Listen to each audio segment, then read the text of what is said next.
Put It in Your Pocket series, Greek Sacred Sites, Delphi, The Oracle of Apollo, written by Jill Dudley. Audio production by Tom Fisher.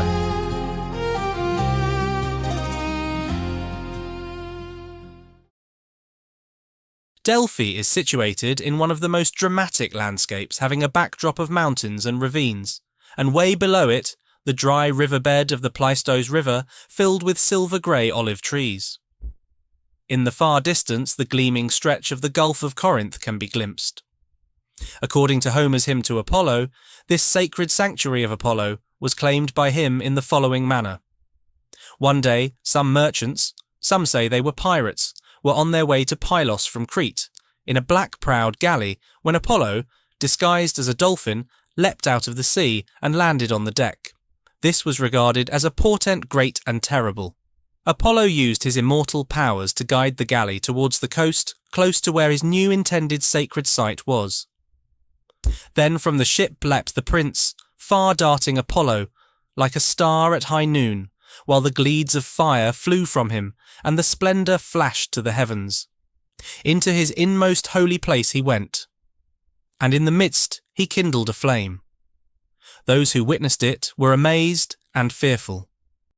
Apollo then told the merchants, pirates, that they were destined to become his priests. Apollo was the son of Zeus, supreme god of the ancient world, and the Titaness Leto. Hera, the wife of Zeus, was wildly jealous of these extramarital affairs of her husband. She had been irate with anger when he had given birth to Athena alone and without her involvement.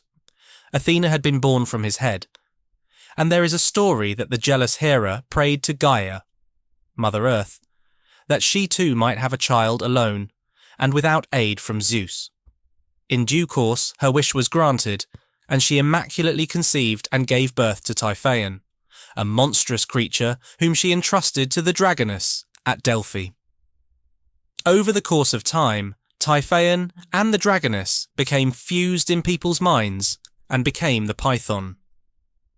The first thing that Apollo did when he came to Delphi was to slay the dragoness Typhaon Python. Homer describes its death. Writhing in strong anguish, and mightily panting she lay, rolling about the land. Dread and dire was the din, as she writhed hither and thither through the wood, and gave up the ghost. After killing the python, Apollo took himself north to the Vale of Tempe, where he purified himself in the river Parnassus.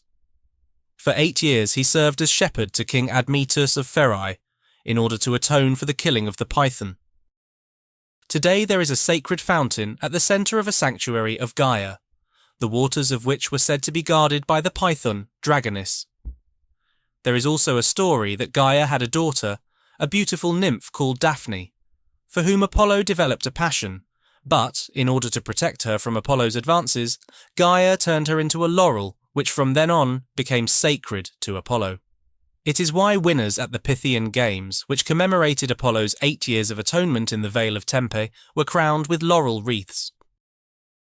Those coming to the site overland or by sea would first arrive at the temple of Athena Pranaios, on a lower terrace below the main Athens to Delphi road. Pranaios means before the temple, and, in her role as protectress of cities, it was fitting for the goddess to have her temple there. Pilgrims would then move on to purify themselves at the Castalian spring at the base of the towering Phaedriades rocks, close to the main sanctuary site. The Phaedriades are twin crags from which water issues down a narrow gash. The water cascades into a paved area where the ritual purification took place. Coming to consult the oracle was a formal process conducted with dignity and ceremony. Having purified himself, the pilgrim would follow the sacred way, which was at that time flanked by monuments and statues, gifts from city-states in gratitude to the oracle's response and advice, each city vying with the other to impress. There were also treasury houses, the most notable being the treasury of the Athenians, built in Parian marble, which still stands, resembling a miniature temple. The many dedications and votive offerings to Apollo from the Athenian citizens would have been kept inside it. The temple of Apollo, with its numerous tall columns, must once have been magnificent on its higher terrace. A pilgrim consulting the oracle would bring what was known as a pelanos, an expensive sweetmeat, and a sacrificial animal, usually a goat, which was sprinkled with cold water. If the goat began to tremble, then the inquiry could proceed. If it did not, that was the end of it for that day. The custom of using a goat was because it was believed that the sacred source of oracular inspiration was from a cavity in the ground which was first discovered by a goat. If the signs were auspicious, then the goat was sacrificed, and the inquirer, accompanied by the priests, would enter an inner chamber next to the adyton, the most sacred area. There the question would be put to the Pythia, Apollo's priestess, who was seated on her tripod over the cleft in the ground. While seated in this manner, the Pythia held a branch of laurel and chewed laurel leaves. It is believed she inhaled vapours rising from the cavity which would cause her to fall into a trance. Her responses to the questions put to her often came in the form of riddles which the priests had to interpret. The temple was aligned to the east, so that Apollo's cult statue would have looked out towards the rising sun.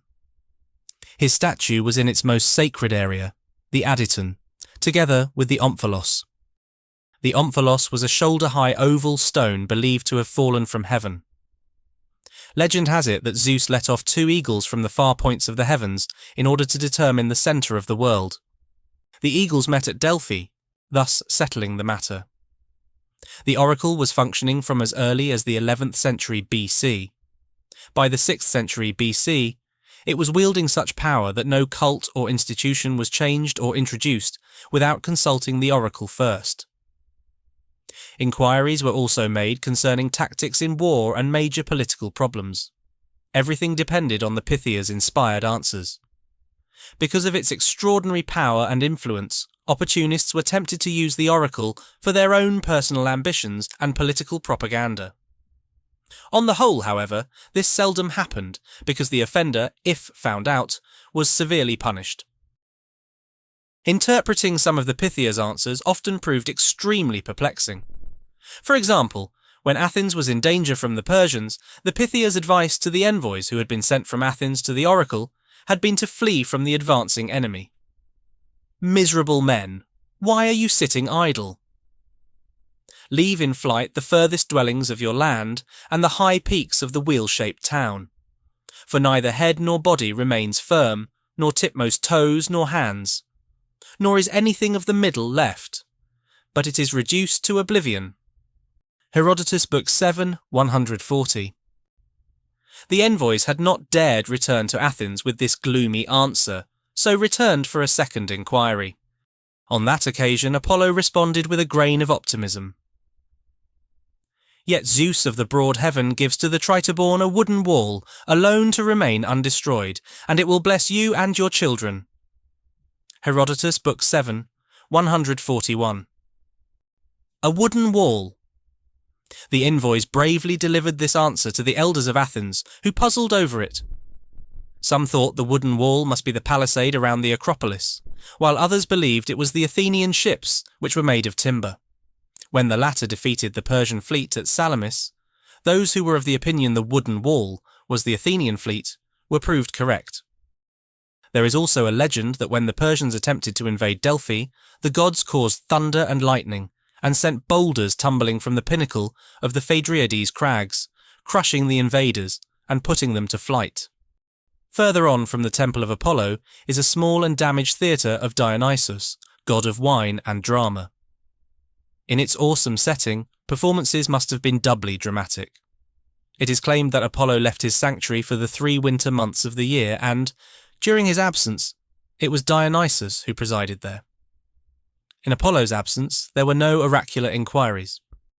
On the highest terrace is a stadium where the foot races of the Pythian Games were held. The remains of the entrance through which the athletes passed are still intact, as are the marble slabs set in the ground with holes in them for the posts which separated the athletes, and grooves in which to place their feet. It is interesting how this famous pagan site survived into the Christian era. Constantine, the first Roman emperor to accept Christianity as a true religion, took a number of the greatest works of art from Delphi to adorn his new city of Constantinople. It is known that Apollo's oracle was approached and questioned regarding Jesus, and had responded that Christ was a wise man who had worked miracles and had died a bitter death. The miscreants, the oracle said, were the Christians who insisted on worshipping his mortal body when it had been torn and disfigured by nails. The Christian cult was absurd and God incarnate myth, the oracle concluded. The last oracular pronouncement was delivered to Julian the Apostate, who had been brought up a Christian but wanted to return to paganism. Tell the king, the fair-wrought hall has fallen to the ground.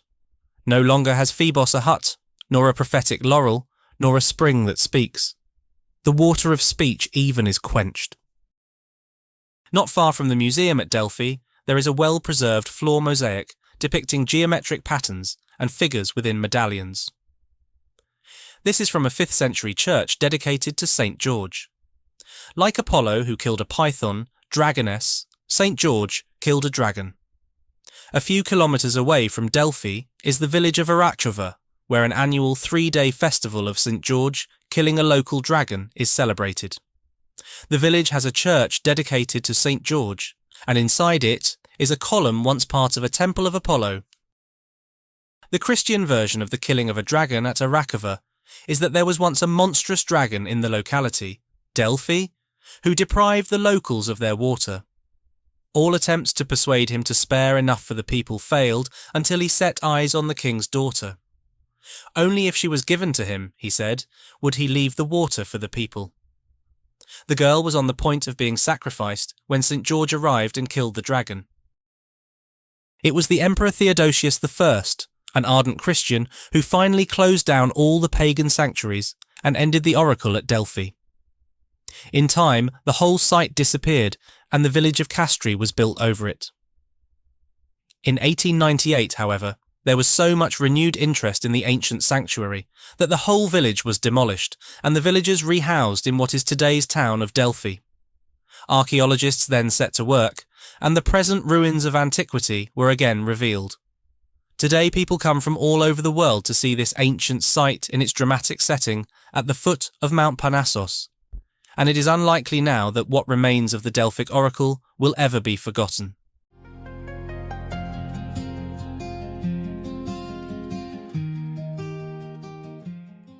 Glossary of gods and goddesses. Apollo, son of Zeus and the Titaness Leto. He was twin brother of Artemis and god of medicine, music, archery and prophecy. Artemis, daughter of Zeus and the Titaness Leto and twin sister of Apollo. She was goddess of wildlife, of hunting and also of very young things. Athena, daughter of Zeus and Metis, whose name means thought, counsel.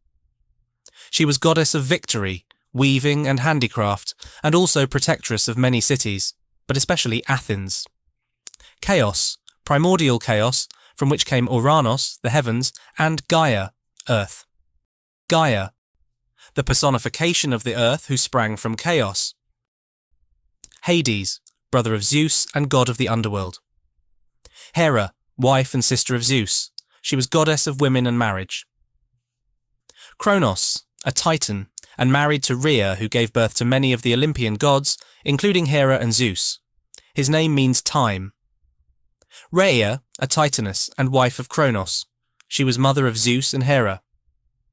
Titans, the offspring of Uranos, often spelt Uranus, meaning the heavens, and Gaia, the earth. There were said to be 12 of them, 6 sons and 6 daughters. Kronos was one of the sons, and Rhea one of the daughters. These two gave birth to many of the Olympian gods. Zeus, son of Kronos and Rhea, supreme god of the ancient world. He was god of the heavens, giver of the laws, and dispenser of justice.